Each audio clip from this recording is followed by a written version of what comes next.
America's Savage Submarine Commander, Mush Morton and the USS Wahoo by Fat Electrician. During World War II, submarines accounted for approximately 2% of the United States naval fleet. Despite that, they are credited with sinking 50% of all enemies, totaling over 7 million tons. And this is how. Today we're talking about Dudley Morton, aka Mushmouth, most commonly referred to as Mush Morton. Ladies and gentlemen, when the Japanese attacked Pearl Harbor, they crippled the United States Navy. The only thing that really escaped unscathed was the American carrier fleet and the American submarine fleet. The carriers avoided destruction because they were conveniently not at Pearl Harbor that day, and the submarine fleet escaped because they were deemed a low priority target. And that is because at this point in time, submarines were deemed almost exclusively a defensive weapon. But as the old adage goes, necessity is the mother of invention. America would forge new battle tactics, and a new breed of hyper-aggressive submarine commander and crew would be born. Incredible legendary warriors like Eugene Lucky Flucky and his crew of the USS Barb, Lawson Red Ramage and the crew of the USS Parch, and Dick O'Kane, the crew of the USS Tang, would all step forward and become heroes. But they were following the footsteps of the prototype, America's first hyper-aggressive submarine skipper, Mush Morton. A man that was originally deemed too timid and conservative to be an effective submarine commander that was given a second shot at command for the sole reason that his commanding officer, and I quote, liked the way he shook hands. Come on, bring it in there. Yeah, I'm in there, dog. I'm in there, dog. I'm in there, dog. You tucking it in there?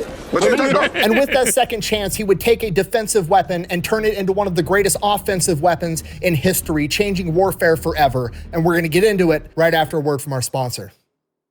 Why do you have an ACOG on a lever action? Nick. You know what? I like it. I would put the glass scope on my Smith & Wesson 500. All I'm gonna say, don't be hating. If it just works. There's rabbits and deer in my garden. All right, that explains the ACOG. Why does it have a suppressor? The boys are napping. Yeah, makes sense. I guess that makes sense. This video is brought to you by Delete Me. All right, here's the deal. Super simple, straightforward business model. You give them money, they turn around and make sure the data brokers on the internet aren't selling your personal information. What does that even mean? Okay, here's the entire internet and every free service on the planet inside of a nutshell, okay? There's a saying, if you're not paying for the product, you are the product. What that means is pretty much anything on the internet that you use, that's a service, whether that be Google, Facebook, Instagram, Snapchat, all of it, okay? It's all an app. So one of two things is happening. They're either gonna feed you ads, and that's how that company makes money since their service is free, or they're going to collect your personal information, then turn around and sell it to data brokers on the internet, and then they're going to turn around and sell it to whoever buys it, and next thing you know, you're getting 17,000 robocalls every single day. And that's where Delete Me comes in. They will look through all the major data brokers and find the ones that are selling your personal information and submit opt-out requests on your behalf, and then they are legally obligated to comply. And then they'll continue to monitor these data brokers, and if they get your information again, Delete Me will submit an opt-out request again. Basically, you're paying Delete Me to get rid of all the downsides of all of the free stuff on the internet, which I think is absolutely worth it. If you want to check them out, I'll have a link and a discount code down below. Let's get back to the video. I liked it. I think the intro was very strong. I think the ad read was pretty good. I would say 8 out of 10. A little bit of a hard audio cut going from the bit into the actual read, but I mean, not necessarily anything that ruins the ad. An 8 out of 10. I liked them. Our story begins in 1907 in Kentucky when a young Dudley Morton is born. He also had a brother. His dad worked for the coal company and had to travel a ton for work, and his mother suffered from a chronic illness that had her hospitalized fairly frequently. As Dudley and his brother grew up and became more energetic, more rambunctious, and more rebellious, his mother being sick and his dad being gone for work all the time, they simply could not manage to keep these boys under control, and they were forced to send them off to Florida to live with their wealthy aunt. Looked at my kingdom, I was finally there. Sit on my throne as the Prince of Bel-Air. I have not thought about the Fresh Prince in probably 10 years. While attending high school in Miami, Dudley was kind of like the archetype of the all-American kid. He was handsome, he was good-looking, he was super popular, he played football, he was a standout wrestler, he was just the guy. After graduating high school, because the wealthy aunt and uncle were connected, they were able to secure Dudley a spot at Annapolis, the United States Naval Academy. While there, his classmates would give him his nickname, Mushmouth, because they said it always sounded like he was talking with a mouthful of mush, and he had a famous party trick where he could supposedly fit 5 golf balls into his mouth and then recite Shakespeare. Also, hey, yo! Dude, that's a selling point. While attending Annapolis, he would have his first run-in with what appears to be the main storyline, because as he continued to be a standout wrestler at Annapolis, he actually almost made the 1932 Olympic team, but in the selection finals, he was beat out by a man that he had previously beaten 32 times in a row. The main storyline shall not be interrupted, apparently. I mean, but you run into that all the time, though. So that's actually why, like, yeah, sure, I played Optimus football when I was a kid, right? Middle school status. But, like, I don't know. Football is one of those that I'm so mixed on, because if I wanted to have, like, 30 seconds of gameplay and 5 to 10 minutes of a break and, you know, looking over rules, I would just play Warhammer. And I don't mean that in a derogatory, like, way. Like, okay, I move my Space Marine unit here. Okay, you're going to move your Carnifex there. Okay, let's consult the codex, shall we? What does the Codex Society say? Does it support this action? Right? Would actually just play Warhammer for that reason. It's why I like swordplay. It's why I like sword fighting. It's why I've liked SCA, right? As I said, regrettably, I just haven't been able to get out, and I haven't gone to SCA in a hot minute. But, like, I don't know. There's just a different mentality behind it, where, yeah, you can spar against somebody 30 times in a row, but eventually they're just going to get that good shot, whether you're not necessarily paying attention. Your footwork could be off. They could, you know, as you're making a passing step forward, maybe they're getting you in the tempo between your steps. A number of things can just happen. So, I mean, obviously this is not with swords, right? This is, like, clearly wrestling. But I mean, I myself have experienced things as well. Sometimes you get off, not necessarily the lucky shot, but sometimes you just read a situation better than your opponent. It's why I love that knife's edge feel of combat. Well, realistically, like, sanctioned combat, right? I mean, everyone's being safe about it. They're armored up, etc. Like, oh, it's so good. I could gush about it for hours. From there, he goes on to graduate Annapolis in 1930 at the age of 23 and is commissioned as an ensign. After his commission, he gets stationed over on the West Coast on the USS Saratoga, which is an American aircraft carrier. And while he's on the West Coast, he starts attending all these Hollywood parties, rubbing elbows with all the rich and famous people, has the time of his life. A couple of years after that, in 1932, he gets stationed on a heavy cruiser, the USS Chicago. And then a year and a half after that, in 1933, he volunteers to go to submarine school. While at submarine school, he kind of develops a reputation for not being the guy that does everything by the book. He doesn't really care for strict regulations, and he doesn't care about the dog and pony show that is the United States military. One day, the cadre at the submarine school decides that they are going to go through and they are going to search the officers' quarters, including Mush Morton's. He's kind of understandably pissed by this. Like, this isn't basic training. He's not some 18-year-old kid trying to hide contraband. He's a 25-year-old man that graduated from the United States Naval Academy. Why are we digging through my room like I'm a child? So he decides, fuck this. I'm going to get me and all my other officer buddies. We're just going to go rent a house in town, and we're just going to have a party house and do whatever the fuck we want all the time, and then we'll show up for school in the morning. His house ends up getting referred to as Stud Manor, and it is known for being a party pretty much 24/7. Despite that, somehow Mush Morton and all of his buddies living in this house had their grades actually start improving, and when he was asked how that was possible, he said it was simple. They had a strict policy. There was no women and no booze from midnight on Wednesday until after exams on Friday, and the rest of the time was just one huge party. Why do I feel like that's a very guy thing? There's some conclusions you can draw from that. There's some analysis to be done there. That's actually brilliant. I mean, I guess it's like I feel like my reaction quality slips, and I feel people can tell when I haven't been outside a whole heck of a lot. Went to Costco yesterday. Thank you, Fat Electrician, for doing the Costco video on your Fat Files channel. Wink, wink, nudge, nudge. Go check that out. Don't let people tell you that advertising and YouTubers don't work, okay? I've gone to Costco and Little Caesars way too many times recently. Oh my god. Yeah, that's kind of wild though. That is. Oh my god, that makes so much sense though. The guy council just they made decisions. I love it. Advice to you is to start drinking heavily. You better listen to him, Flounder. He's in pre-med. So he graduates from submarine school, ends up getting stationed on an S-37 submarine over in Manila. While he's over there, he ends up meeting an art student that's on vacation from Chicago. They end up getting married. Her name is Harriet Nelson. Then in 1939, at the age of 32, Mush Morton becomes the executive officer of the USS Fairfax, an old World War I era submarine. If you don't know, executive officer is the second in command. In addition to that, in the same year, 1939, Mush Morton and Harriet have their first kid, Douglas. Then in 1940, Mush Morton is given command of a submarine, the USS R5. It's this little tiny old sub from like USSR. Didn't we have the funny? Didn't we have the funny algorithm classified the Enola Gay as like woke, quote unquote, or something? When are we going to have the algorithm go through the U.S. military history database or whatever? We're gonna and then flag every USSR submarine as a national security risk. See, this is why you don't do stupid things, because then it becomes easier to make fun of people.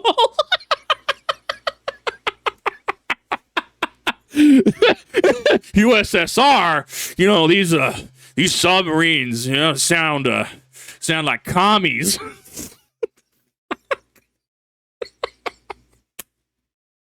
Sorry, that killed me.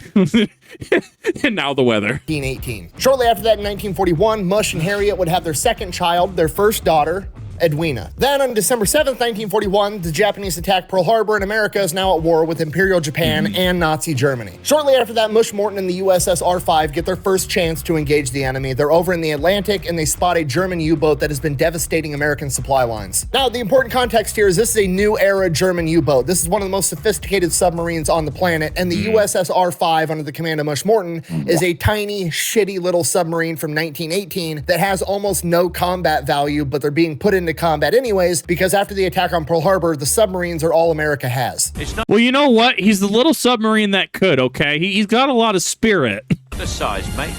It's how you use it. But Mush Morton's going to do the best he can with what he's got, so he sneaks up on the German U-boat, gets within 4,000 yards, fires 4 torpedoes, all 4 of them are misses, and he orders the sub to dive underwater to try to escape this German U-boat, because there's no way it's going to be able to engage in direct combat. Later, Mush Morton would heavily be criticized for not trying to chase down that German U-boat and sink it, but again, he's in the USS R5, he's completely outmatched and outgunned. Why would you chase down your own ass whooping? So, Mush thinks he made the right decision, but a lot of the other officers are thinking maybe he's too timid, he's too conservative, maybe he's even a coward. Regardless of what those other officers think, his chain of command is like, okay, fine, fair argument. So, if you want a modern sub, we're gonna give you a promotion to lieutenant commander, and then we're gonna send you back off to school so you can study war tactics and actually learn how to engage the enemy. So that's exactly what he does. While he's at this school learning to be the commander of a modern sub, he hates pretty much everything they teach. They're essentially teaching these guys to use submarines as a defensive scout, right? They just want the submarine to go out there and kind of like spy on people, and if they get an opportunity to fire a torpedo where it's like guaranteed 100% safe, they can go ahead and fire a torpedo and then sink back down and get away. But Mush Morton is like, no, let's go take the fight to the enemy. Let's go destroy supply lines. Let's do guerrilla warfare underwater. But he also knows that nobody's going to listen to him because he's, you know, too timid and too cowardly, and that's a crazy idea, and he's throwing the entire doctrine upside down. So he just kind of bites his tongue, goes on, graduates the school. From here, he's hoping to get put in command of a new Gato or Baleo class submarine, which are the best submarines America has at the time. That's not what he gets. He gets put in charge of the USS Dolphin, which is an old rust bucket that's barely seaworthy at this point in time. It's lost its ability to shoot torpedoes. All he has for weapons is a couple of 5-inch guns on the deck, and he's basically just supposed to go out in the ocean and shoot at enemy airplanes. It's essentially a waste of time, but the United States government's trying to use every single tool they have, but Mush Morton is pissed. I'm tired of this, Grandpa. That's Too damn bad! I feel like the fact that the Navy symbols over that just makes that. No, I mean, that's especially because post Pearl Harbor, right? Like, that crippled the U.S. Navy, from what I understand. I mean, he himself in this video, did he not say that it crippled the U.S. Navy? So it makes sense that, you know, we're having to kind of, we're having to dig up, you know, relics, and we're having to dig up stuff that we have on hand. I mean, I guess hypothetically, you could potentially draw a bit of a parallel between, say, I don't know, modern Russia's tanks and the U.S. using World War I submarines. I feel there's more nuance. I don't want to say it's a one-to-one, as I feel that would be disingenuous, but I feel that if we're looking at like the philosophy of using what you have access to because of strained resources, I feel there could at least be, you know, some thread of parallel there is what I'm trying to get across. Yeah, I think it's interesting as well, the philosophy of go down swinging or don't come back at all effectively. I mean, if you're just out, like, I get it. Like, it's not necessarily that it was even like, at least how it came across in the video, it's not even like it was a strategic value absolute, right? Like, if they're outclassed, strategic retreat is a thing. Sure, people are going to make fun of you for it, but I mean, I have a limited capacity to speak since I don't have the resource materials, nor do I have the military training to really make an analysis of this in any good faith, right? From a dingus limited perspective on the internet, I mean, tactical retreats are a thing. They can be effective, and it does, at the end of the day, save assets and technically money. So I could see that having value, but at least he was given a second chance, right? At least he was getting, hey, cool, we're gonna send you off to class and stuff, and we're gonna give you another chance to do this. I think it's interesting. I think it's also interesting to look at the the German engineering of the era and just really understand how pivotal the U-boats were. We're like less than 100 years after, World War II happened less than 100 years ago. I mean, depending on what part you're looking at, right? Because obviously after World War I, we had Funny Austrian Painter, we had Mein Kampf, we had the entire rise of the German Worker Party. Like, there were things that led up from World War I into World War II. Many, many factors. But I mean, if we're looking at, say 1930, 1945, I mean, we're still less than 100 years out. But it's interesting how I feel facts either get forgotten or are misconstrued, or even outright history revisionism is at play. And it's why I like videos like this that do, where he does do his research and he does provide facts. I think for the most part, looking at his videos, I mean, he does bring very good faith arguments to the table for all intents and purposes. Sure, something might be wrong here, something might be slightly incorrect, but at least he hasn't outsourced his content to just AI generated slop, right? It's not like he's like, Chat GPT, tell me about Mush Morton and the USS Wahoo. Oh my God. Wahoo. I'm so sorry. My pronunciation on that's awful. Like, right. And I think that's why I respect him, even if there's points that I feel like I either disagree with, even from a subjective standpoint, or if there's like something like on the video we just did recently on the U.S. Navy. Oh my God, what was his name? I totally forgot. I'm so sorry. But like something Revolutionary War, guerrilla warfare was the sole factor. It wasn't the sole factor. The French definitely played a part in that. But it's like, once again, kind of one of those things where it's like, okay, it's technically the implied part that you can technically omit, but for all intents and purposes, there's actual like reasonable debate that goes around that, right? And YouTube as a platform needs more of that. It needs less AI generated crap. It needs, I mean, I can't even say less opinion pieces because I feel everything I do is opinion piece, right? But like at least good faith opinion pieces, and to reward creators who are willing and able to go the extra mile, to put in the research, to be able to. It's why I like Simon Whistler. I watch Warfronts, I watch Places, I watch Biographics, Geographics, what they used to be called, right? Like, we need to be rewarding creators who do go that extra mile, and even if they get something wrong, as long as it's like if it's a reasonably contentious detail, right? Like maybe it's a couple month like date or something like that. Like there's reasonable contention, there's reasonable debate.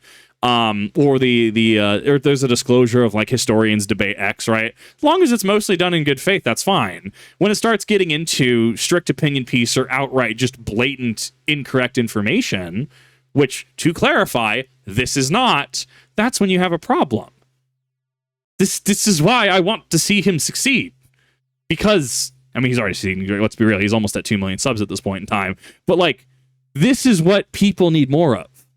To talk to each other, to be willing to find those sources, to educate themselves, to, even if it's uncomfortable. Like, I can't really speak in a military capacity. I physically can't.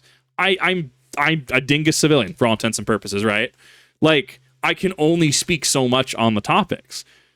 But if there's people who want to hear a dingus civilian take on it, sure. Here's my opinions on thing X, Y, and Z. It might be uncomfortable for me to provide that, and I try to make the relevant disclosures.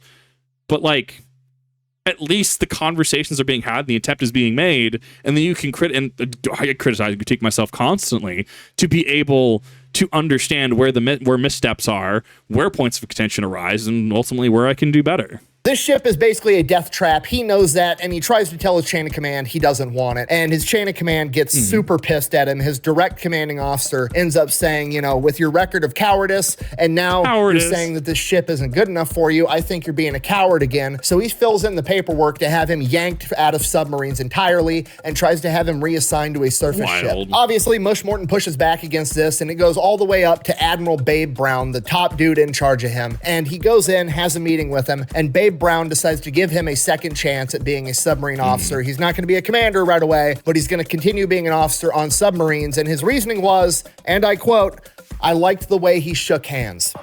Slap hands. Maintain a nice firm grip on the hips and pose. Just a nice feeling between you and your teammate. And with that handshake, Mush Morton is assigned to a new Gato-class submarine, the USS Wahoo. I think it's interesting because so it's so strange because I, as somebody, you know, I guess I like to have that firm handshake, but more often than not, it's just I'm so maybe it's my neurospiciness, maybe it's my inability to understand certain social situations, but it's like trying to shake someone's hand. Usually, it's just like a passing thing or a super weak. It always reminds me of the Mike Judge King of the Hill episode, right? Where Hank had an issue with George W. Bush because his handshake was limp. Dude, King of the Hill is a masterpiece. I love King of the Hill. I need to actually go through and watch the entire series.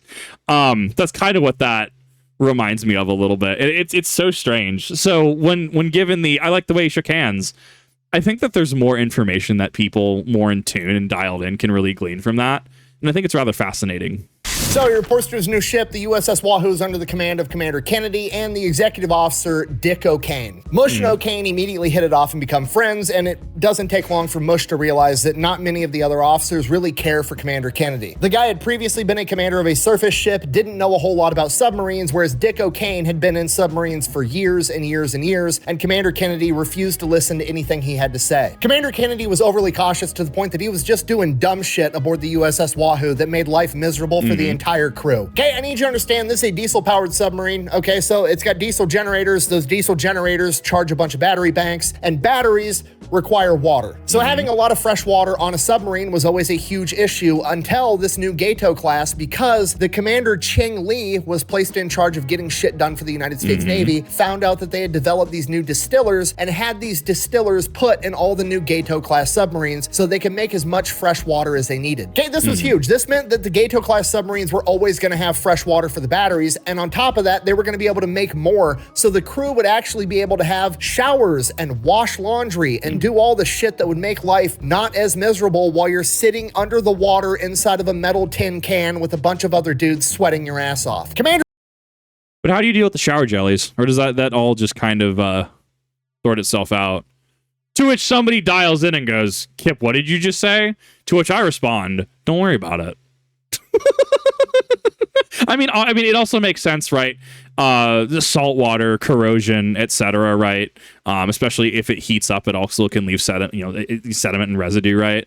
Like, I mean, it makes sense that fresh water would be the go-to there. Kennedy, though, is like, well, those distillers use power and power uses fuel, so I don't really trust it. We're just not going to use the distillers, meaning we're not going to do laundry and we're not going to have fucking showers on this ship, even though the government just spent presumably millions of dollars getting us those capabilities to make life not as shitty aboard the ship. But Commander Kennedy's just like, nah, I don't trust it. The only fresh water we're going to have to do that shit with is we're going to take fucking buckets and stick them under the air conditioner condensers and catch all the dripping condensation, and that's going to be the fresh water that we're going to use. What? I hate so that. The whole crew is obviously just pissed. It'd be like if your dad bought you a new car and then your mom told you to walk to school anyways. It's complete bullshit. On top of that, Dick O'Kane and all the other high-ranking officers can't stand the guy because he doesn't trust them at all. He literally has his bed put up on the bridge, so he's always there, and he makes it his policy that there has to be 2 officers on the bridge running the ship at all times, which runs all those officers absolutely ragged. Dick O'Kane and all the other officers are getting 4 hours of sleep a night, and that's if they don't run into any enemies. It's just a complete nightmare. Regardless, they set sail, they get sent out to the Buka Strait, which is where a bunch of Japanese supply lines are going through, and they're supposed to disrupt the enemy. So they're on the Buka Strait near Bougainville, and they've been out there, they're just looking for Japanese ships. Everything's kind of going according to plan. And finally,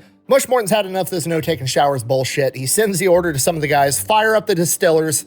I'm gonna take a fucking shower. So he goes, he grabs his bright ass red bathrobe and starts making his way towards the showers. Right as that happens, the alarm goes off. The USS Wahoo has spotted a Japanese convoy. So Mush Morton runs up to the deck. He's in his red bathrobe as shit's about to hit the fan. So he gets up to the bridge. Dick O'Kane and Commander Kennedy are up there as well. There's a rainstorm going on. There's lightning. You can't really see shit. The waters are rough, but there's an enemy convoy like 4,000 yards away, and they are in perfect position to set up an attack and potentially basically sink all 3 ships. Dick O'Kane wants to approach on the surface, being disguised by heavy rainfall and rough seas, and they have the right angle. But Commander Kennedy, wanting to be ultra conservative, is like, no, we're gonna dive now, and then we're gonna track him down using sonar, even though that there's, you know, rough seas and lightning and a bunch of other shit going on. That's just what he wants to do, and he's in charge, so that's what they do. The ship dives down, and within a matter of minutes, they've completely lost the Japanese convoy. And now Dick O'Kane is fucking pissed. He's been in submarines forever. He knows how to set up these attacks. His commander does not know as much about submarines as him, and he absolutely refuses to listen. So he kind of goes, he confides in Mush Morton, and Mush Morton is like, dude, look, I completely agree. We need to take the fight to the enemy, get in their face, and basically do guerrilla warfare on the water. But so here's the thing that really, I guess, perturbs me about this situation, where a superior officer gave an order that lost the target. They knowingly gave an order despite all the factors presented, and there's no punishment for that. How many Fat Electrician videos have we watched where somebody down the chain of command has done something like this and they've seen repercussions, or hasn't done something and they've seen repercussions? Like, well, you could have done this. This is the man in charge of this submarine, is this not? Where's the accountability? I'm assuming you have to go file some paperwork. I'm assuming you have to go through some sort of rigmarole to be like, this person knowingly gave an order that lost a target. And I'm sure there could be, well, he just didn't know, or he was in a position where he didn't know. You could also get in the situation, you could also counterpoint of just like, well, you losing that convoy could have actually cost American lives. So, like, saying things like this, I'm aware I'm very armchair VTuber, skittle hair, Linda Licker man dude, right? I'm very much a, sitting, pointing, reeing at the screen. But what I mostly am coming across as is there has to be conventions for something like that, right? It's ultimately why I don't think the military would have been a good fit for me and still won't be a good fit for me, because I notoriously don't do well with dumbass management. I'm not, all things considered, right? Like, if you're a manager and you're bad at your job, or you do make dumbass decisions, I don't really want to work for you. That's why. Acknowledging that the military is not a good fit for me because of those reasons. In defense of Commander Kennedy, it's kind of sort of not really his fault, because this is exactly what they teach these guys in this submarine warfare school that I just got back from. They want them to be ultra conservative and do everything 100% safe. From this point, Dick O'Kane and Mush Morton kind of come to an agreement that they're going to document everything and try to get Commander Kennedy kicked off this ship so they can get a new commander that'll actually listen and actually get them in the fight. Like a week later, December 7th, 1942, they come up on another Japanese convoy, and again, Commander Kennedy kind of gets panicked, doesn't want to approach on the surface, orders the ship to dive. They lose the target again. The next morning. So when, at what point at what point will you have allegations and accusations of aiding and abetting the enemy? Like, imagine if this was in Afghanistan, right? And you had somebody who was in charge of your unit, platoon, etc., and I guess they have Dragonovs or AKs or something in the field, and it's like, no, we're gonna be super conservative, right? Like, I feel at a certain point you will get allegations and accusations of aiding and abetting the enemy, whether you are aiding and abetting the enemy regardless. Like, and that I feel like we're arguing office politics at this point in the military. It's things that fascinate me, especially because the military is generally very black and white. But things like this, especially in in a time of war, are interesting to think about. And if anything, it prepares me for just regular conversations, right? Like knowing how, in intense situations like this, how certain decisions are made, why certain decisions are made, and then being able to apply that to it's preparing for like Warframe 999 Steel Path content, right? Like max tier. And then so everything else you do is just baby tier by comparison, right?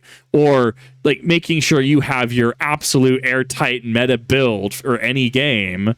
And so any content you do underneath it is child's play. Same concept. They spot another convoy, 3 Japanese ships. Again, Kennedy gives the command to dive and goes underwater, but they're still gonna launch torpedoes at this convoy from underwater. Maybe it'll work out. But the problem is, Commander Kennedy doesn't trust any of his other officers, even though they're more experienced than him. So he's trying to man the periscope, man the sonar, oversee all the targeting data, and be a one-man show. He just refuses to delegate and trust the dudes around him. So I mean, that's ineffective command. So Messer brings up a good point, and this is 1942. They can't just send a report of ineffective command behind enemy lines. Isn't the digital age? Yeah, no, that is very, very good context to have, and I wanted to make sure I pointed that out.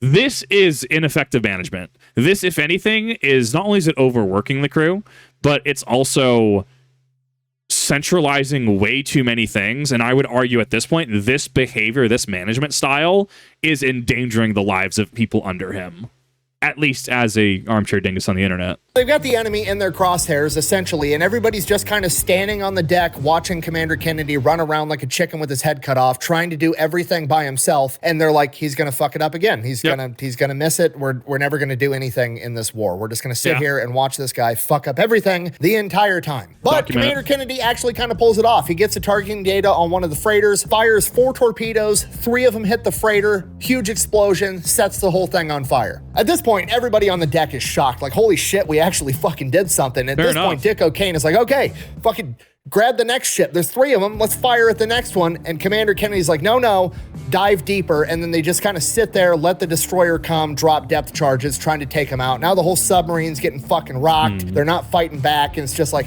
okay, well, at least he did something, I guess. They survived the depth charges from the destroyer. Dick O'Kane and Mush Morton are like, okay, cool, let's fucking set up another run and go sink another one of the ships, and then maybe we can take out this entire convoy. And he's like, nope, that's too risky, let's fucking leave. So they dip out. A couple days later, they come up on another Japanese ship. Commander Kennedy opts to dive and sneak up to it underwater.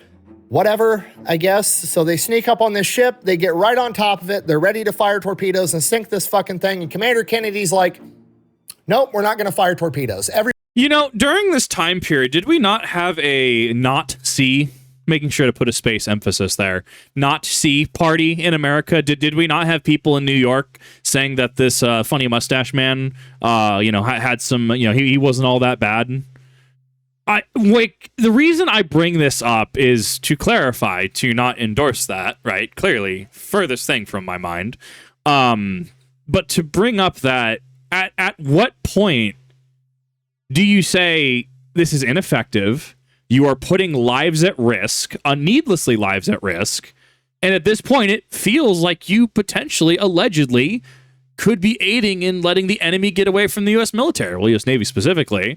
Now, obviously, for legal reasons, that is not me making an allegation or accusation. That is for people way better educated and in the military, that they get to discuss that, right?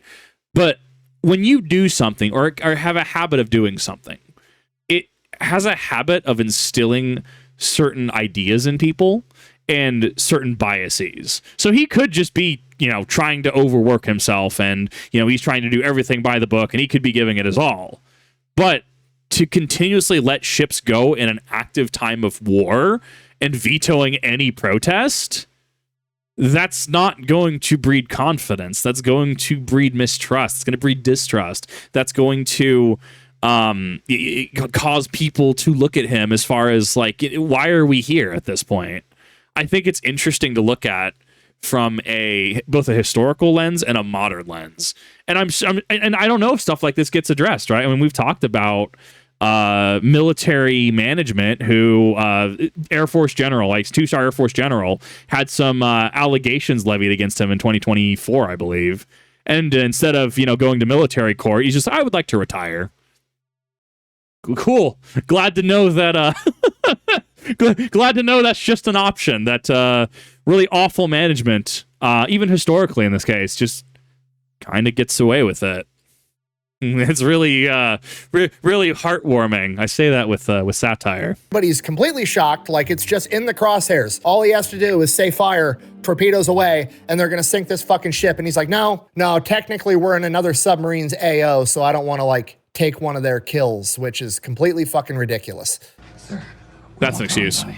What difference does it make? We have a perfect shot. Just let us take it. At this point, Dick O'Kane is fucking furious, and Mush Morton can tell that Dick O'Kane is actually about to go punch the skipper, have mutiny, and try to take over the ship. And Mush Morton just kind of gives him the signal, just fucking calm down. We'll take care of this. I got it. So Dick O'Kane chills for a minute, and they just keep going forward. From here, they go back, they make port, they do the whole mission debrief, the whole 9 yards. Commander Kennedy goes into his boss and is like, things went good. We went out, we sunk a ship. It was good war patrol, huge success, great. That's a lie. That's a blatant lie.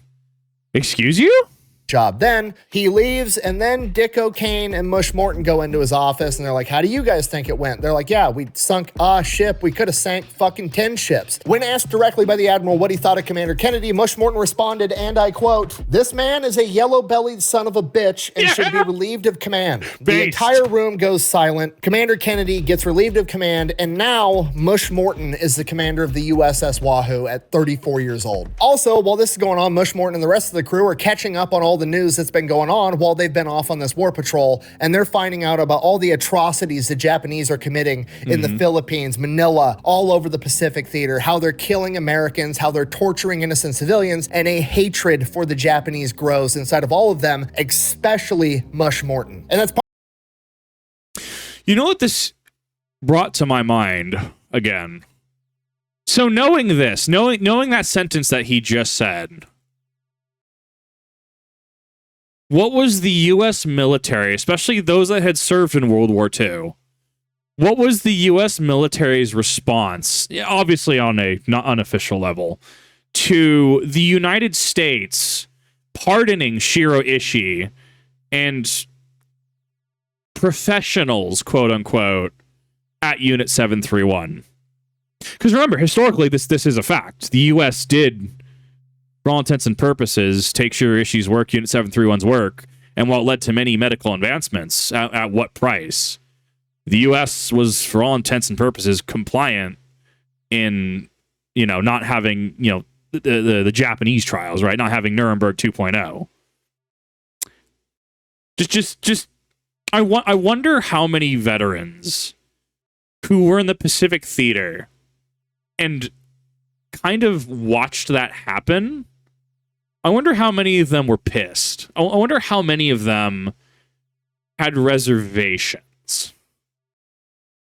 Because that is still a very, very big black mark in modern U.S. history. Let's put it that way. Partly because he was stationed in Manila for a while. He loved that city, he loved the people there, and now they're under Japanese control and they're being tortured. In addition to that, they received word that Dick O'Kane's former submarine, the USS Argonaut, had been sunk with all 110 men on board. And now he wants revenge too, and under Mush Morton, he's gonna get it. So Mush Morton immediately gets to work getting his crew and the submarine ready for battle. He goes in, has the commander's bed taken off the deck, clears up way more room on deck for everything else that actually needs to fucking be there. He takes the captain's mast book, that little book that the previous Commander Kennedy was writing down every little transgression a sailor did so he could punish them later and didn't forget, throws that shit in the trash, has pin-up posters of hot women put all over the submarine, and has a placard put inside of each bay that says, shoot the sons of bitches. All right. How many submarines allegedly? Of course, this would never happen, right? Obviously, no modern submarine would do this. How many modern submarines have the funny chicken tie images? How many of them? I feel like there'd be quite a few. Probably tastefully hidden, potentially, allegedly, if this would happen. Not saying that it would happen, but allegedly, there might be some chicken tie images somewhere on the submarine. Tells his entire crew, you're not calling me Commander Morton, you're calling me Mush or Dudley. We're leaving rank at the dock. As they're getting ready to set sail, Mush addresses the entire crew. He gives a speech and he basically tells them, look, every trail of smoke, every hit on the sonar, we are going to investigate, and if it is a Japanese ship, we are going to engage and destroy them. This is going to be like no other submarine run that has ever been done, and it's going to be dangerous. And for that reason, I do not want to take anybody that's not a volunteer with me. I've given the yeoman authorization to have you move to a different ship if you want. You have 30 minutes to go report to him. I will have you transferred off my vessel. Nobody's going to judge you for it, but this is your time to get off my ship if you're not a volunteer. I like it. I respect it. And you have my bow. And my axe. Nobody leaves. Everybody's fucking pumped. it's game time. January 16th, 1943, the USS Wahoo departs from Australia on its third war patrol and the first war patrol under Mush Morton. As soon as they get underway, Mush Morton continues to change absolutely everything. He does something that is unprecedented. He informs Dick O'Kane, his XO, that he is going to be the one manning the periscope. Okay, that doesn't seem like a big deal. It's a huge deal. Nobody fucking does that. The periscope belongs to the captain of the ship. Okay, nobody touches it except for him. He's the guy looking through the periscope. He's the guy making the decisions. But Mush Morton has a different idea. He wants to be the one sitting back, taking in all of the information. He wants somebody manning the periscope, reporting back to him. He wants the sonar guys reporting back to him. He wants the targeting guys reporting back to him, getting all the information and making the decision. He is essentially going to be the computer, not the sensing objects. This is what is going to allow Mush Morton to focus on the overall big picture of the complete battlefield and not get tunnel vision inside the tiny viewpoint of the periscope. And again, it still kind of seems like, okay, that's not that big of a deal, but to all the officers involved, this shows an unprecedented, never before seen amount of trust that Mush Morton is putting in the officers beneath him. And it is a level of the ability to delegate that nobody has ever seen before. Now, the mission that the USS Wahoo's been sent on is a reconnaissance mission. You got to realize the chain of command probably didn't want to give Mush Morton some big, dangerous mission on his first go. They're going to give him something easy. Go do some recon, you know, establish yourself as a leader, get some experience under your belt, and then we'll send you out to go do some dangerous stuff. But as Mush Morton said, if we see an enemy, we're going to sink an enemy. He's out to set a tone, not to spy on people. So he is sent out to a place called Wewak Harbor off the coast of New Guinea. This area is deep inside of Japanese-held territory. They have airstrips, harbors, supply lines. It is a Japanese hub in the Pacific at this point in time. And because of that, they haven't been able to get a lot of aerial reconnaissance or any reconnaissance at all. So they don't even have a good layout of the geography. And that's what the USS Wahoo is supposed to be doing. On their way there, a member of the crew comes up to, you know, the XO and the commanding officer, Mush Morton, and is like, sir, this is going to sound dumb, but I think I have something that might help us. This crew member, while they were in Australia on leave, had went out and purchased a children's geography book, like an atlas, and he was going to take it back home and give it to his kids as a souvenir. And inside of this atlas, there was pretty detailed maps of Wewak Harbor. And they were actually That is so incredibly based. like significantly better, more detailed, and showed islands that the U.S. military maps didn't even have on them. So now Mush Morton finds a guy in his crew that was an amateur photographer that has some experience with this type of stuff and gets him to be able to project the two maps over each other and get them to scale, and recreates a new, more detailed, more accurate map of Wewak Harbor. And I think I'm honestly appalled that, who would this be? Because this would be military intelligence, right? Australia was clearly allies, right? They were the allied powers. They weren't Axis. I think that that's so strange. I'm sure that someone would have had to think about, like, hi, Australia has maps that the U.S. doesn't. Hey, Australia, I want to send one of those maps our way, and we can make. But I guess also, to be fair, the counterpoint to that, from the common sense standpoint, is, well, you're going to just replace everyone's map? I mean, that requires printing, that requires manpower, that requires distribution. Once again, you're in a submarine. Own intel is better than shared intel, I guess. But I guess, like, even if you have to question it, more information is better than no information, right? Even if you go, okay, well, we got this atlas, let's just disregard it because you find that the atlas, your own information is better than theirs. I don't know. I think it's an interesting thought process. I'm sure that some CIA, FBI, some sort of military intelligence, whatever, I'm sure that they had access to more detailed maps. I guarantee it. Just like that, mission accomplished. That was the whole objective that they were being sent out to go do, and they're already done. Side quest, let's go fuck shit up. January 24th, 1943, the USS Wahoo sails straight into Wewak Harbor, gets within 30 miles of a Japanese airstrip, on the surface traveling 20 knots. They're not even submerged. Now, to the crew, this seems crazy. Like, okay, we had Commander Kennedy that was way too conservative, and now this guy's a complete 180 and he's being a little bit reckless. But Mush Morton realizes that the water here is so shallow, they're only going to be able to dive to 90 feet. So even if they were submerged and an aircraft flies over, they're still going to be able to see the submarine under the water. So there's no point in traveling at 3 knots when you could be traveling at 20 knots if you're visible either way. So if you can't be sneaky, you might as well be fast. So they're hauling ass on the surface through Wewak Harbor, and they come up on a Japanese destroyer. It's like 4,000 yards away. They look at Commander Mush Morton and is like, sir, you want us to shoot some torpedoes at it? And he's like, absolutely, but let's get right on top of it first. They look at him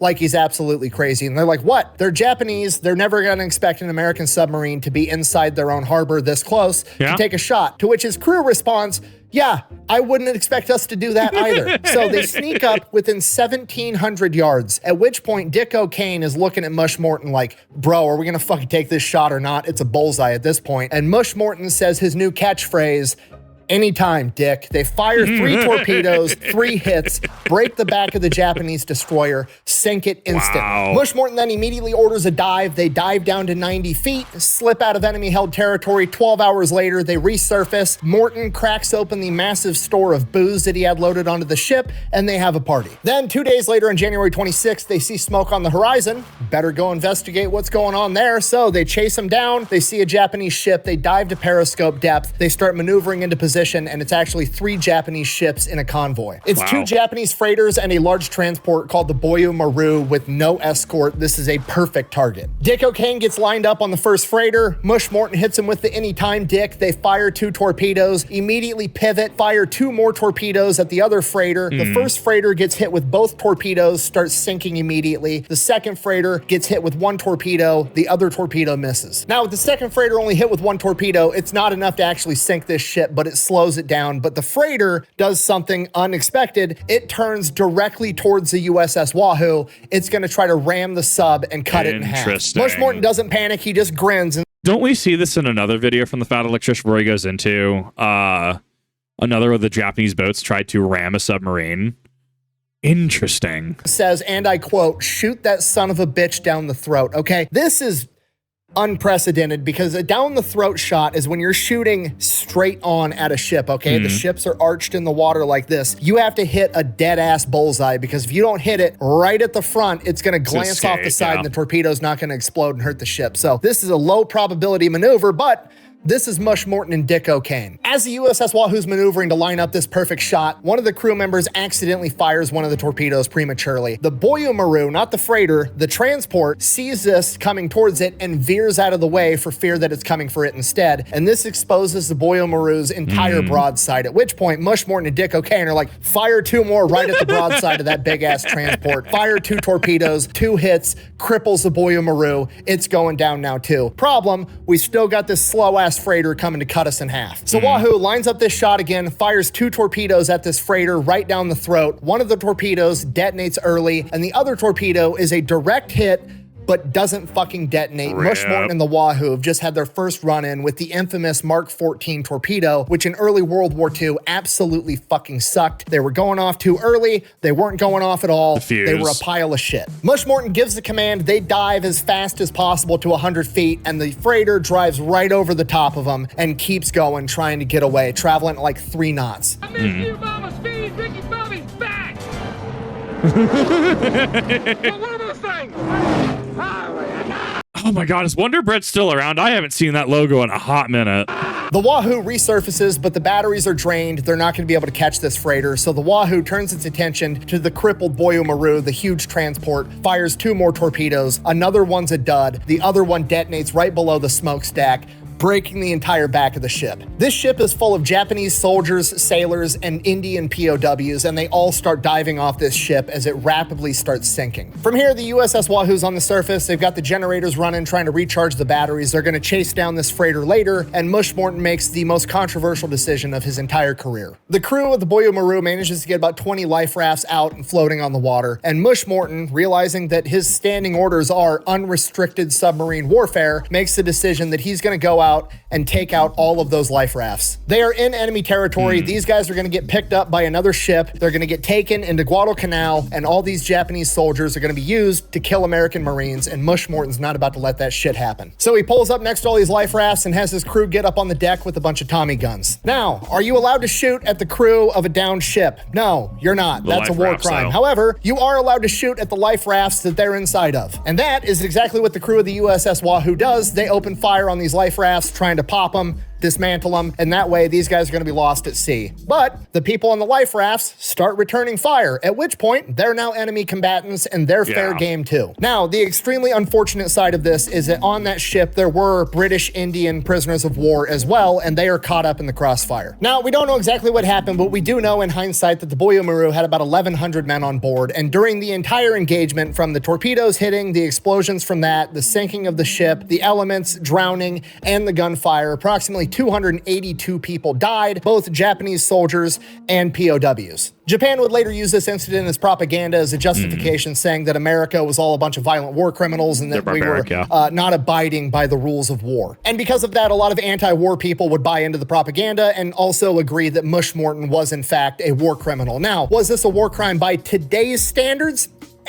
Maybe. Was it a war crime by World War II standards? Absolutely not. Not even fucking close. And you know what? Even if it was, guess what else is a war crime? Attacking Pearl Harbor, okay? Don't start none. There won't be none. Talk shit, get hit. Okay? And that absolutely sucks. I'm not trying to sugarcoat it. I'm not trying to be insensitive, but that's just the way the cookie crumbles, okay? In war, sometimes good men have to do bad things to bad men to keep those bad men from doing bad things to good people, and that's just fucking how it goes. To which the follow-up question, dear Chubby Electron Man, do you happen to have a bulldozer and concrete? Like, I love the sentiment. I do. I think that when we talk about the concept of sometimes good men just have to do bad things, right? Or sometimes a good man is driven to their limits, right? Unfortunately, the follow-up question is always, do you have a bulldozer? And I hate that that's the standard, because, like, he's correct. Like, warfare is not as cut and dry, and there's a lot that goes into a decision like this, and then you have to continue, like he's thinking about, right? These are, Japanese military personnel are going to get picked up on another ship, and then it's going to cost more American lives. We've talked about it earlier in the video, right? And the issue really becomes when you start going tit for tat like that. Because when you start going tit for tat, well, this is technically not a war crime, this is technically not a war crime. It's like, okay, but now everyone is just in a degenerative game state, right? And then one or two parties end up having to play a very unfair game because they're expected to abide by all the rules, but the other sides are able to do effectively whatever they want and get away scot-free. So that in itself is a conundrum to really face. There are people far more educated than I'm, with far more training than I'm, that have to deal with these things on a daily basis. I'm not ignorant of that. These are really hard-hitting questions and hard-hitting situations that sometimes don't have a good answer. Or sometimes there is a good enough answer, or sometimes you do make the wrong decisions subjectively or even objectively, but your reasons for doing it might be sound. War sucks. After the crew of the Wahoo finishes shooting at everybody that was shooting at them and destroying the life rafts, they've got enough energy in the batteries, they start chasing down this last ship. And by the time they catch up to it, another freighter has caught up to it, trying to help this one out, and now they have two targets again. Problem, the USS Wahoo only has 4 torpedoes left, so they line up the shots, they fire 2 at one freighter, 2 at another, end up breaking the backs and sinking both of them. At this point, the USS Wahoo is out of torpedoes. They are out of ammunition only 23 days into this war patrol, when the average war patrol lasts like 70 days. So they're out here kicking ass. They have no other option but to head back towards Pearl Harbor. On their way there, they run across another Japanese convoy with no escort. Now you gotta realize at this point, this is the most successful war patrol in American history, all right? They went out, they sank 5 ships in 23 days, and they're out of ammo. Might as well put a cherry on top, right? So he comes up with a plan. They're gonna rush into this convoy, force them to scatter. He's gonna pick off the slowest one, and they're just gonna track it down and fire the 5-inch deck guns at it until they sink that one too, trying to make their total 6 ships in one war patrol. And the plan starts to work. They go in, convoy breaks up just like Mush Morton thought it would. He picks off the slowest one, starts chasing them down, firing the 5-inch guns. He's going to sink this ship with the 5-inch guns. And then 10 minutes into firing with the 5-inch guns on this ship, a Japanese destroyer shows up, and they have no way of fighting a Japanese destroyer at this point. So they are forced to submerge and run. So they head back to Pearl. They sail into the harbor on February 7th, 1943 with a gigantic broom on top of the ship near the flag, symbolizing a clean sweep. They had sunk, or they believe they had sunk, every Japanese ship that they came across. Okay, this is huge. This is unprecedented. At this point in time, 1943, it's early in the war. America in the Pacific has just taken L after L, ass whooping after ass whooping. There's been no good news coming out of the Pacific. And then here comes the USS Wahoo sailing in, symbolizing a clean sweep with the most successful submarine war patrol of all time. Despite the fact that the submarines are literally called the Silent Service and we don't usually talk about them, they are basically forced to push this out as headline news for propaganda purposes to show that the Americans are doing something on the Pacific front. And because of this, Mush Morton and the USS Wahoo become famous almost overnight. Mush Morton and the crew are actually allowed to give interviews to the journalists and take pictures of the USS Wahoo, which is absolutely unprecedented for submarines at this point in time or in general. On top of that, Mush Morton gets awarded the U.S. Navy Cross and the Army Distinguished Service Cross, both of which are the second highest award in each branch, seconded only to the Medal of Honor. And the USS Wahoo receives a Presidential Unit Citation. This almost makes me wonder. So, as we've talked about it before, it feels like, especially when you're talking about promotion, the submariners are generally pretty insular, right? They usually promote from within. If you say, you work on a submarine for 10 years, and you want to go, I want to be other position in the Navy, like you want to go on aircraft carrier, something like that. I understand that, like, it's very insular in terms of movement. And if you're kind of on a submarine, you're just kind of on a submarine, or they will use you on submarines. I wonder if this would be an example where someone would not get show ponied around for war bonds because of the necessity of submariner personnel and how insular the community is the wrong word, but it's the word I'm going to use. The community is there. From here, the crew gets a little bit of R&R. They get the ship refitted, reloaded, and they are back out on the sea on February 23rd, ready to kick ass. And Mush Morton now, he feels vindicated. He knows that his tactics are working. That was the best submarine run they've ever had, and it came from him being hyper-aggressive, so he's going to get even more aggressive. From here, he designates commando squads, basically boarding parties, the dudes that are going to board enemy ships with guns and take shit over if it comes to that, with his tactic of being hyper-aggressive. Now, he never actually gets to use these commando squads, but A, it highlights how aggressive he's willing to be, and B, this also sets the groundwork and the framework for other commanding officers to do the same, like Eugene Lucky Flucky and the crew of the USS Barb, when their commando squad became the only Americans during World War II to set foot on mainland Japan when they placed an IED on train tracks and blew up a fucking train. Not only that. So here's food for thought. We're talking about the overwhelming aggression, which is ultimately what we see with, America's lightning warfare, do we not? Did we not see that in Desert Storm in these subsequent decades? However, the reason I wanted to pause for a second was we did have Germany's Blitzkrieg, did we not? We did have that fairly early on, at least in the European theater. I wonder how much of that influenced the aggression here, or if this was just done in a vacuum, right? Like you have, what is it? Dual wielding swords. There's different styles all around the world, but some of them share similar movement sets, right? Is it necessarily that, everyone was talking to each other and they all developed at the same time with, input from each other? Or is it there's only so many ways a human body can move with two swords, right? I think it's one of those moments. So it makes me wonder if there was influence from the Blitzkrieg. It makes me wonder if that philosophy played a part into the aggression here, and what impacts this had going into subsequent decades of military warfare and military philosophy. I think that's interesting to think about. But Mush's mission is to sail into the Yellow Sea. He is going to be the first submarine commander to do this during World War II. The Yellow Sea is exceptionally dangerous because the average depth is only 120 feet, meaning that the submarine is not going to have much luck diving deep trying to avoid depth charges if it comes to that. But it is absolutely full of Japanese ships for that exact reason. So they make their way into the Yellow Sea, and on March 19th, 1943, they detect a freighter, and Mush Morton was given a couple of a new type of torpedo that's not loaded with TNT. It's loaded with something called Torpex that is apparently 50% more effective than TRT, and it's time to try one out. So they chase this freighter down, line up the shot, and Mush Morton orders firing only one torpedo, trying to conserve as much ammo as possible. One torpedo takes off, hits the target, detonates, sinks the ship in a matter of minutes. About an hour later, they pick up another ship on radar. They chase it down, they sneak up on it, they fire two torpedoes, not Torpex, just the regular TNT ones. One hits,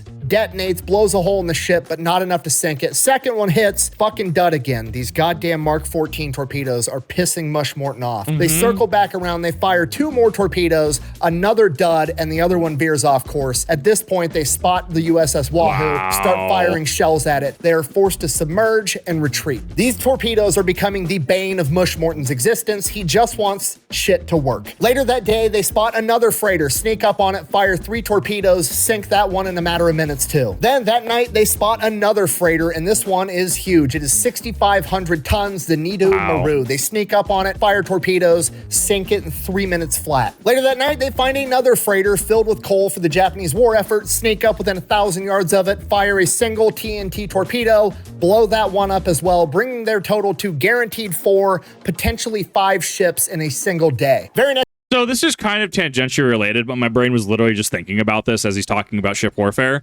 So the Bismarck was World War I, right? Big fuck off ship. But like, we don't really have modern Bismarcks because it's just a lot of resources to put into something like that, right? But don't we have aircraft carriers? Like, where does the... Well, oh, it was World War II. I'm sorry, I had my thing incorrect. Thanks for correcting me on that. So if we have aircraft carriers, how does the aircraft carrier philosophy differ from the Bismarck philosophy? Like, I'm sure that it has to do with being able to use it as a mobile platform, kind of like a floating city even. But I know that it was previously discussed in one of these reactions that the reason the Bismarck doesn't really have a modern or contemporary counterpart is because it's a lot of resources to kind of throw into something like that. So it just makes me think about the differences between those, because aircraft carriers never travel alone. I guess that would be a different philosophy as well. Okay. I guess if they're supposed to be by nature supported by other vessels, that in itself leads to a different conclusion despite throwing that many resources into aircraft carriers. Things I think about. This morning, March 24th, they come up on another freighter. They fire 3 torpedoes. 2 of them are duds. 1 veers off course. They swing the sub around. Mush Morton's pissed. These torpedoes aren't working. Fires 2 more torpedoes from the after tubes. One of them hits, dud, and then by this point, the ship is already aware and they evade the 5th torpedo. By this point, the ship starts firing on the USS Wahoo. They are forced to dive and evade it. They track it for a little while. Then, once they think they're gone, they resurface, chase it back down again. They fire 3 more torpedoes. One of them is good, and it hits, and it blows up, breaks the back of this ship, sinks it in a matter of minutes. A couple hours later, they're in an area where their radar is being jammed, but they're just operating off a periscope and lookouts, and they end up spotting a Japanese ship off in the distance. They chase it down, fire 2 torpedoes. Both of them prematurely detonate. Now at this point, the USS Wahoo only has 2 torpedoes left, at which point Mush Morton doesn't want to waste them if he doesn't have to on this ship, so he kind of looks over at Dick O'Kane on the periscope and is like, hey Dick, did they got any guns on the deck of that ship? And Dick's like, not a single one. At which point, Mush Morton's kind of like...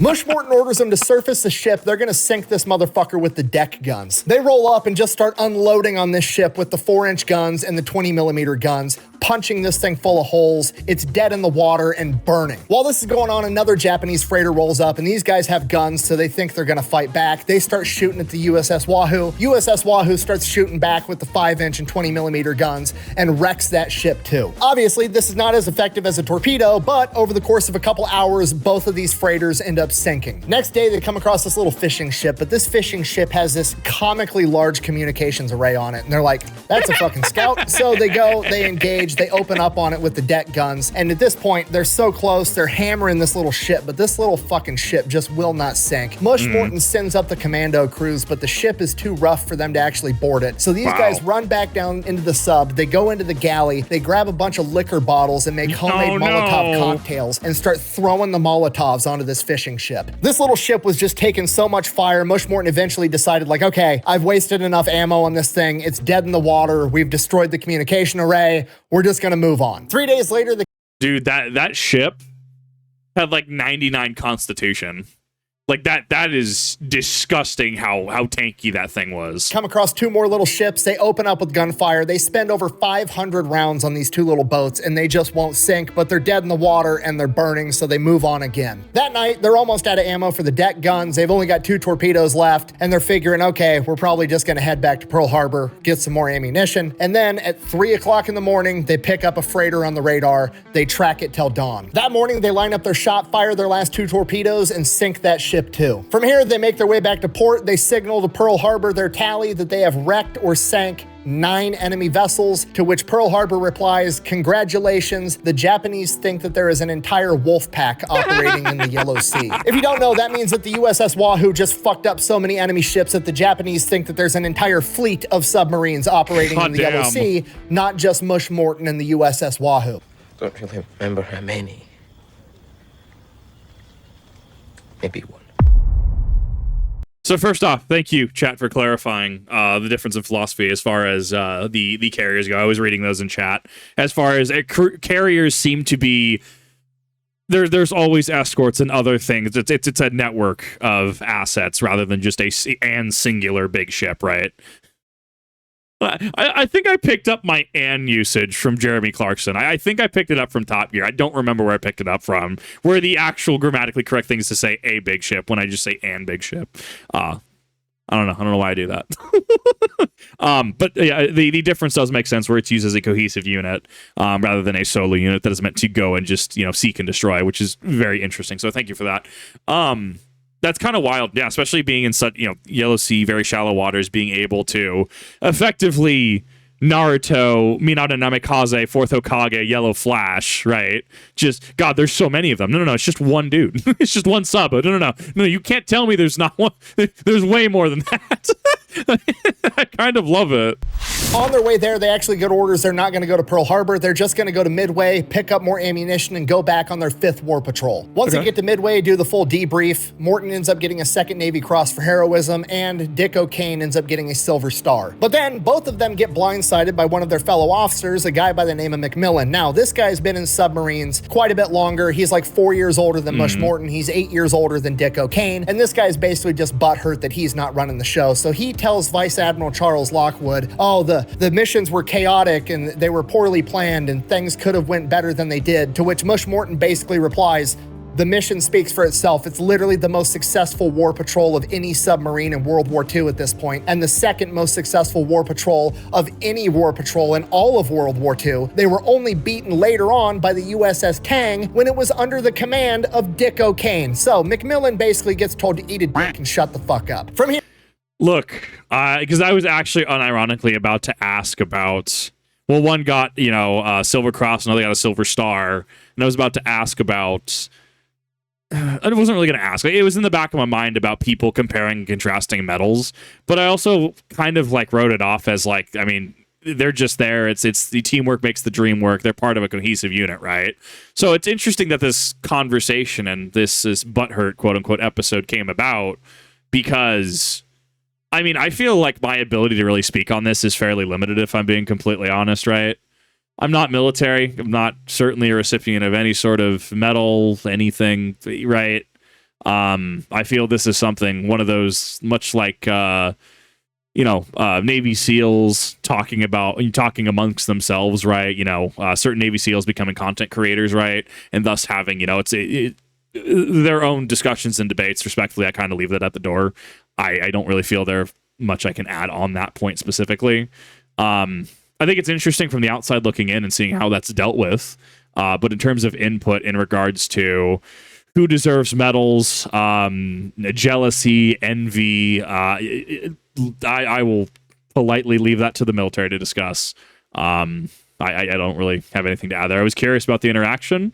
It seems like it resolved itself, but just kind of interesting that I was thinking about this before it came up. Vice Admiral Charles Lockwood starts referring to Mush Morton as Mush the Magnificent, and then Mush Morton kind of starts pissing off a lot of other officers. One, he's getting a bunch of press coverage. Everybody's getting jealous. The spotlight's on him. The highest guy up in submarines, Lockwood, absolutely loves him. And then on top of it, Mush Morton writes a scathing letter about how ineffective these torpedoes are and how it needs to get fixed. And at this point in time, you got to realize the United States Naval Committee in charge of like the armament of ships basically has come out and said, no, there's nothing wrong with the Mark 14 torpedo. You guys just aren't good at using them, which is complete bullshit. Every submarine commander and any dude that used a torpedo in World War II acknowledges that they're a giant piece of shit. But look, we talk about the Mark 14 in hindsight, and we're all aware that these things are, I'm going to put an allegedly here, pieces of just garbage, right? It would not surprise me if there are a number of things like the Mark 14 torpedo in modernity in the military. Now, is it necessarily public information? I can't really say.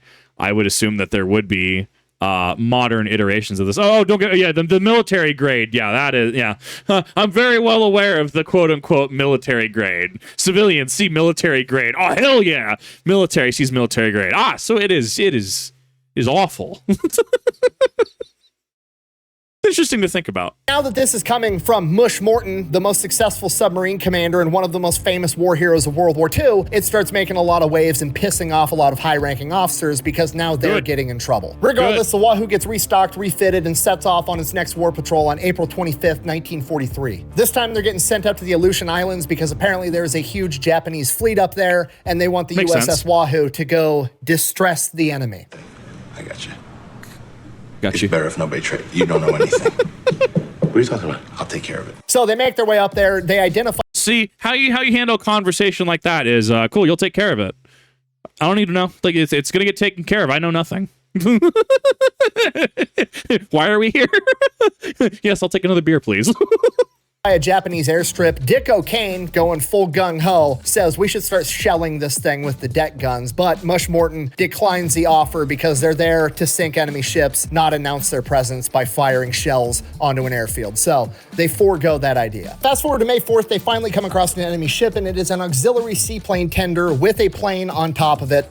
Perfectly valid target. So they sneak up on it. Mush Morton gives the order. Anytime Dick fires 3 torpedoes. One of them hits, the other 2 hit, but they're duds. God damn it! The ship's damaged, but not enough to sink it. They start firing rounds in every direction, throwing depth charges everywhere. They don't even know where the Wahoo is, and they start trying to make their getaway. At this point in time, it's broad daylight. If they want to be able to take this thing out, they're going to have to surface and engage it, and it's not worth the risk. This thing's going to be able to fight back too well, and they decide that they're just going to stay submerged and slip away and let this one go. And at this point, Mush Morton, Dick O'Kane, everybody involved is just absolutely furious with these dud torpedoes. So from here, they head south, the weather warms up a little bit, and suddenly there's enemy ships all over the place. From here, they pick 2 freighters that seemingly don't have any sizable escort. They sneak up on them. They realize that the smaller of the 2 freighters is armed, and it is the escort for the other freighter. Despite that, they decide they're going to attack anyways. They open up by firing 6 torpedoes, 3 at each ship. 1 torpedo out of the 6 ends up connecting and actually detonating like it's supposed to, breaks the back of the regular freighter. It starts sinking, and the small escort freighter starts charging the USS Wahoo. Mush orders the emergency dive. They dive down, and the small escort drives right over the top of them, starts dropping depth charges, but they're too deep to actually affect the submarine. They make it out okay. At this point, the crew's starting to get discouraged. Mush Morton's getting pissed. He's got a reputation to uphold. Every time he fires a torpedo, 75% of the time, it's a dud. So at this point, Mush Morton greenlights the idea. They're going to take apart the torpedoes. They're going to throw out the magnetic detonator, and they're just going to set these things to detonate on impact. From here, Mush Morton gives the crew a speed. Wait, you can just do that? Is that legal? I will make it legal.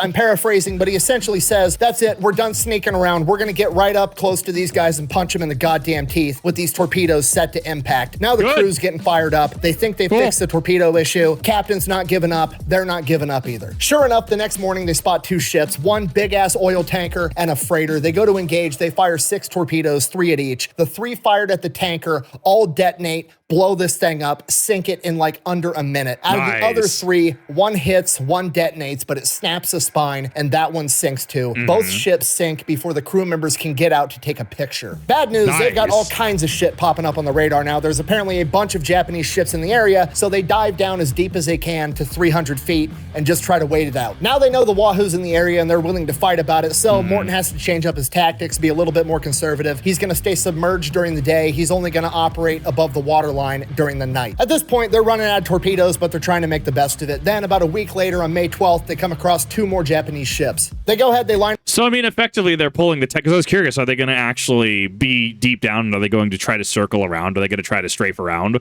No, effectively, they're hiding, but they're Mass Effect 2, Commander Shepard's hiding behind, like, the bulwark or something, and they're just popping out to take a pot shot, right? Like, it's the equivalent of playing your third-person shooter game, hiding behind the barricade, and then you're popping out to just dome your enemy, and then popping back under cover. I mean, it's effectively that. Up their shot, Mush Morton gives the order. Anytime, Dick, they fire 4 torpedoes, 2 at each. First set of torpedoes both hit their target, but one of them's a dud. So that ship's injured. The second set fired at the other ship are both either misses or duds again. At this point, Mush Morton's pissed. He orders them to surface the ship. He's gonna drive this torpedo right down this ship's throat. They line up their next shot above the ground. This is gonna fix any depth issues, any targeting issues. They're gonna fire this torpedo, sink this ship, and end this war patrol the right way. They fire the torpedo, direct hit. It's a fucking dud. Mush Morton orders the gun crews to go up. They're gonna finish this ship off with the 4-inch guns and the 20 millimeters. As soon as they open the hatch, that other ship starts firing on the USS Wahoo, and Mush Morton makes the decision that that ship is not worth a single member of his crew. No. He orders them back in, and they dive down. At this point, I can respect that decision. I mean, it's not worth the investment at that point.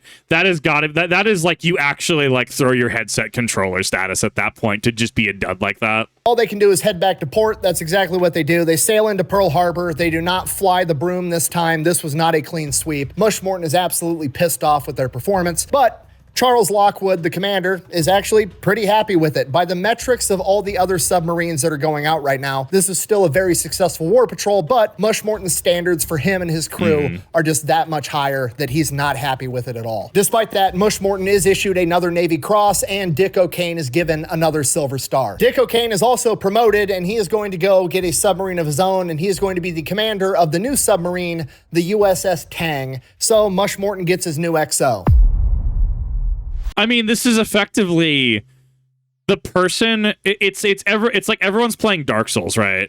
And you know they're like, God, man, I just barely got through Bed of Chaos, or man, I just barely got through Quelaag underleveled, and then the USS Wahoo is just like they're running hitless, and then they get hit like once by like 4 kings, and they're like, God, this run is trash. Bro, you just hitless the entire, you're hitlessing the entire game, and it's holding yourself to that higher standard and criticizing yourself on that higher standard. Definitely not something I've done. No, sir. Definitely haven't been super hard on myself for stuff for this. I definitely don't understand what this is like.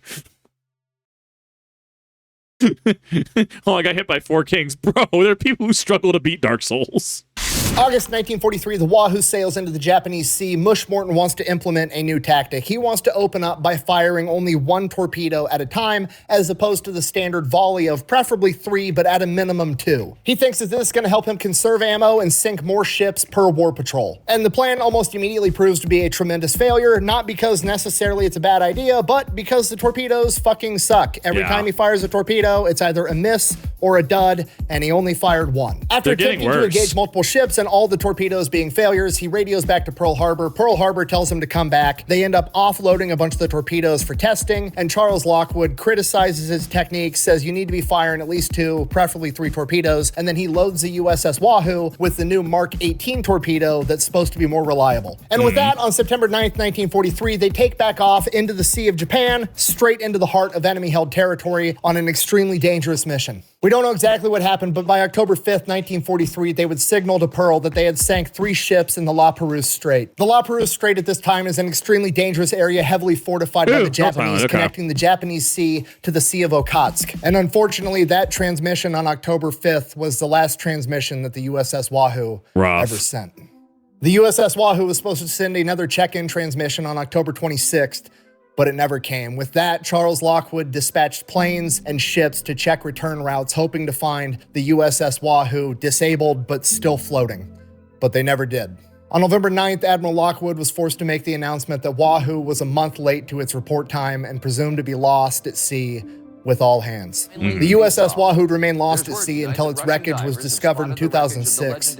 After examining the wreckage and comparing it to Japanese reports from that point in the war, it was determined that the USS Wahoo had sustained some type of mechanical failure or damage before the battle had actually begun, and it was leaking oil, and a Japanese plane managed to spot the oil leak, leading it directly to the silhouette of the submarine under the water. It took 60 depth charges and 40 bombs to sink the USS Wahoo and send it on its eternal patrol. Vice Admiral Lockwood blamed himself. He later wrote that he didn't think the Japanese were smart enough to catch Mush Morton and the USS Wahoo. Both Lockwood and Dick O'Kane spent the rest of their careers advocating that Mush Morton should be posthumously awarded the Medal of Honor. Unfortunately, due to the partially successful propaganda painting him as a war criminal, as well as him pissing off a bunch of high-ranking officers over his dissatisfaction with the torpedoes, that would never come to fruition. Dick O'Kane would go on to become the most successful submarine commander in U.S. history and the only man to outperform Mush Morton in a single war patrol. And he credited much of that success to everything he had learned under the command of Mush Morton, the man and the crew that rewrote the book on submarine warfare. Thank you for watching. Best way to support the channel is go buy some merch over at thefatelectrician.com. Quack bang, out. It's okay. American submariners don't die. They just stay on patrol. I'm not crying.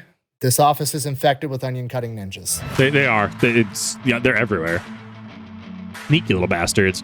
So that makes me wonder about if top brass military management, if their repercussions had consequences such as up to termination and potential what's the word I'm looking for? Dishonorable discharge. They don't get their benefits, right? I wonder if that would change things in management. That being said, I have to be careful about that because I'm not military, and it's also a very slippery slope because one minute you say, well, I advocate for, if somebody is doing wrong in the military, they should be exiled, they should be something, dishonorable discharge, lose benefits. How long is it until your average person is affected by that? You do one wrong thing, and instead of mopping rain, you're kicked out of the military and are dishonorably discharged, and you lose your benefits, right? So I think that as much as we can be angry at management and sometimes their incompetency as well as just outright unprofessionalism, I think that that is something that I, in good faith, could not advocate for, because as it turns out, when people are inconvenienced, in this case management, they will usually take it out on those underneath them, which would not be fair to people in the military who do a good job, who do the best that they can, and who just want to get their job done and go home at the end of the day. So this is a good story, one that I didn't know honestly existed. And honestly, I hadn't really heard of anything this far north, right? We're talking about Aleutian Islands. We're talking about above the North Island of Japan. Something that I actually haven't really heard about even in a modern warfare setting. The Aleutian Islands have kind of just been this weird enigma that I don't really know strategic value on, if that makes sense. I haven't really had too many conversations on it. But it was interesting to watch this and to hear about this. And it's just another piece of history to watch, to intake, to learn, and to really just kind of take lessons from, and also contextualize history, both military and non. But thank you everybody for watching. I really do appreciate it. Hopefully you enjoyed it. Hopefully, this 90 or so minutes hasn't been misspent. Hope you're having a good day. Thank you, Fat Electrician, for making such a banger video. Hope you get those ninjas out of your office. I'll see you in the next one.